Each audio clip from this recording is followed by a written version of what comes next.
కాంగ్రెస్ ప్రభుత్వం తెలంగాణలో హింసను ప్రేరేపించే ప్రయత్నం చేస్తోందన్నారు మాజీ మంత్రి ఎమ్మెల్యే జగదీష్ రెడ్డి. శాంతియుతంగా ధర్నా చేస్తున్న వారిపై కాంగ్రెస్ గూండాలు దాడి చేశారని మండిపడ్డారు.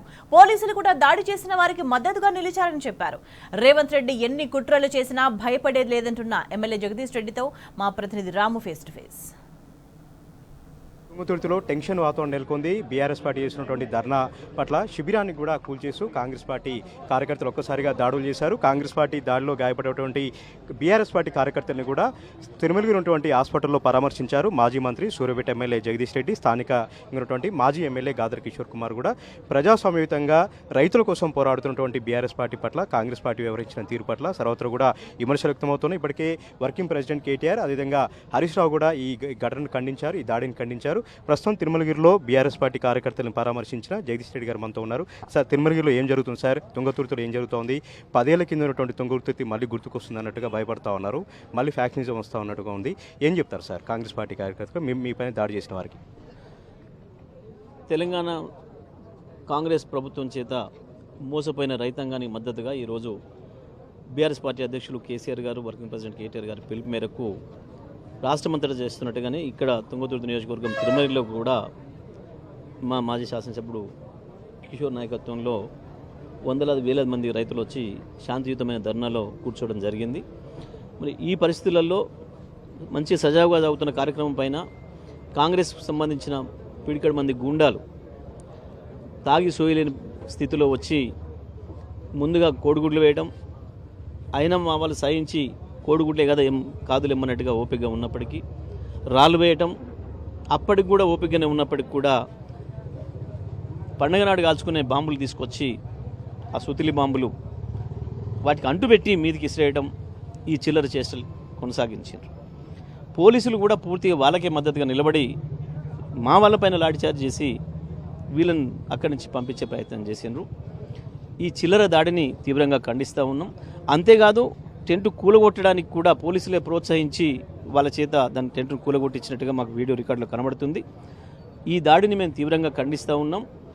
బాధ్యులు అయితే ఎవరెవరు ఉన్నారో దాంట్లో పాల్గొన్న వాళ్ళు అందరిపైన కూడా కేసులు పెట్టి చర్యలు తీసుకోవాలి. ఆ వీడియోలో ఎవరైతే పోలీసులు కనిపిస్తున్నారో వాళ్ళని ఎంకరేజ్ చేస్తూ వాళ్ళపైన కూడా చర్యలు తీసుకోవాలని చెప్పి మేము డిమాండ్ చేస్తూ ఉన్నాం.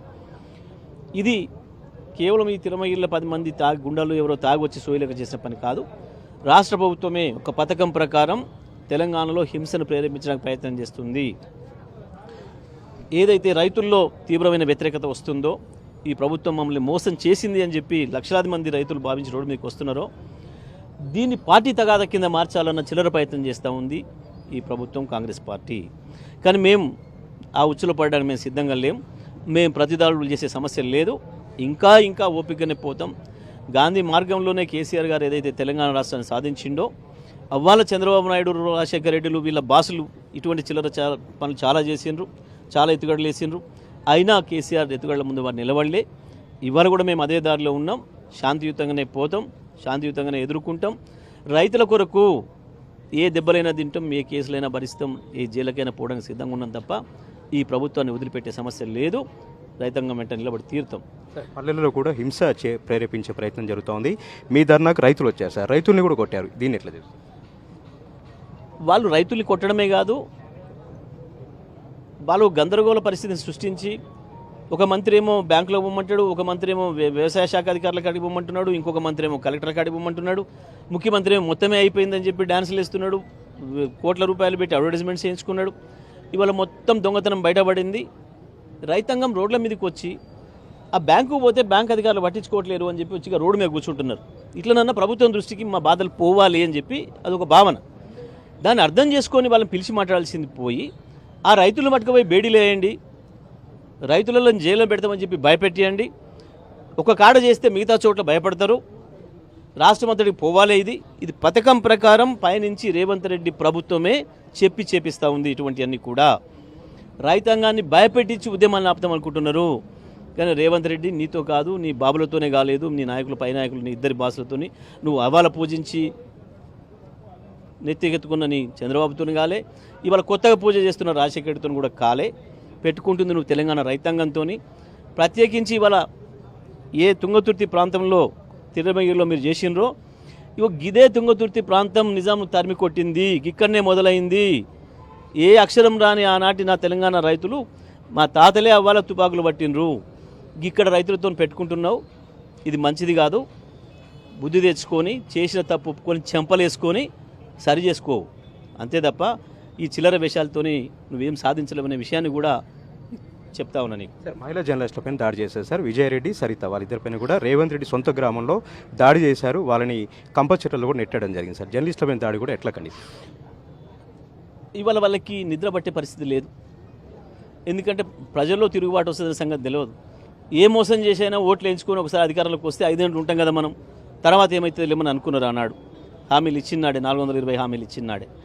కానీ వాళ్ళ మొత్తం బయటకు వస్తున్నాయి, ఒకటొకటి ఓపిక నశిస్తూ ఉంది. ఇంకా 4 ఏళ్ల పొద్దుంది.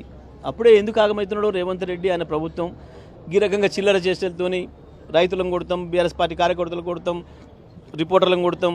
ఇప్పటికి చాలా అయినాయి రిపోర్టర్ల మీద దాడులు, చాలా అయినాయి. చివరికి ఇప్పుడు మహిళా రిపోర్టర్ల మీద కూడా దాడులకు వచ్చినాయి. ఇంకొక వైపు ఏదైనా కరెంటు లేదు మా ఇంట్లో అని చెప్పి ఎవరన్నా పెడితే వాళ్ళ మీద కూడా దాడి, అది వాళ్ళు రిపోర్టరా వాళ్ళు ఇంకోట ఎవరైనా కానీ ఇటువంటి దాడులు చేసి ఎవరిని భయపెట్టలేరు, రిపోర్టర్లను భయపెట్టలేరు, రైతులను భయపెట్టలేరు, బీఆర్ఎస్ పార్టీ కార్యకర్తలను భయపెట్టలేరు. మహిళా కమిషను ఇవాళ ఏం పని చేస్తుంది? కేటీఆర్ గారు యథాలాపంగా మొన్నేదో ఒకటి అన్నాడని చెప్పి రాత్రికి రాత్రే లేచురికిన మహిళా కమిషన్ మరి వాళ్ళ ఒక మహిళలైన రిపోర్టర్లను వాళ్ళ విధి నిర్వహణలో భాగంగా పోయినరు. ఎందుకు భయపడుతున్నాడు? రేవంత్ రెడ్డి ఊరికి వస్తే మహిళా రిపోర్టర్లు వస్తే చెప్తారు కదా, నువ్వు మొత్తం మాఫీ చేసినావు, అందరు చెప్పి నీకే డబ్బా కొడతారు కదా ప్రజలు. ఎందుకు భయపడుతున్నాడు రేవంత్ రెడ్డి? మహిళా జర్నలిస్టుల దాడిని కూడా మేము తీవ్రంగా ఖండిస్తూ ఉన్నాం. ఇక ఇటువంటివి చాలా చూడాల్సి వస్తుందని మేము కూడా సిద్ధమైతేనే ఉన్నాం. ఈ దాడులు ఏది కూడా భయపెట్టలేదు, ప్రజల్ని ఆపలేవు. ఇటుకంటే పెద్ద నియంత్రణలు చాలామంది పోయినరు. కొంచెం వాళ్ళ చరిత్రలో ఒకసారి చదువుకుంటే మంచిది. పాప అంటే ఈయన ఏం చదువుకోవడం నాకు తెలియదు, కానీ కొద్దిగా గాల చరిత్రలు కూడా నియంత్రణ చరిత్రలు కూడా చదువుకుంటే మంచిది రేవంత్ రెడ్డి. ఈ విధంగా బీఆర్ఎస్ పార్టీ కార్యకర్తలపైన దాడిని ఖండించారు, గాయపడేటువంటి కార్యకర్తలను కూడా పరామర్శించారు. జర్నలిస్టులపైన దాడిని కూడా ఖండించడం జరిగింది. తుంగతుర్తిలో పోలీసులు కూడా చట్టపరంగా వ్యవహరించాలి, అన్ని కూడా నమోదు చేస్తూ ఉన్నాం. రేపు వచ్చేది బీఆర్ఎస్ పార్టీ ప్రభుత్వం, కార్యకర్తలకు ఏమైనా జరిగితే సహించలేదని కూడా మాజీ మంత్రి సూర్యాపేట ఎమ్మెల్యే జగదీష్ రెడ్డి చెప్తా ఉన్నారు. ఈ రోజు జరిగినటువంటి ఘటన అంతా కూడా రాష్ట్ర స్థాయిలో స్వయానా సీఎం రేవంత్ రెడ్డి చేస్తూ ఉన్నాడు, తప్పుదారి పట్టించే ప్రయత్నం చేస్తూ ఉన్నారు. ఈ రైతుల రుణమాఫీ గొడవను బీఆర్ఎస్ వర్సెస్ కాంగ్రెస్ పార్టీ గొడవగా చిత్రీకరించే ప్రయత్నం చేస్తూ ఉన్నారు. కాంగ్రెస్ పార్టీ వరకు ఎవరు కూడా పడొద్దు, రైతుల తరపున మేముంటాం, రైతుల తరపున పోరుబాట కొనసాగిస్తూనే ఉంటామని జగదీష్ రెడ్డి మనతో చెప్తా ఉన్నారు. కెమెరా పర్సన్ వెంకట్తో రామటి న్యూస్, సూర్యాపేట.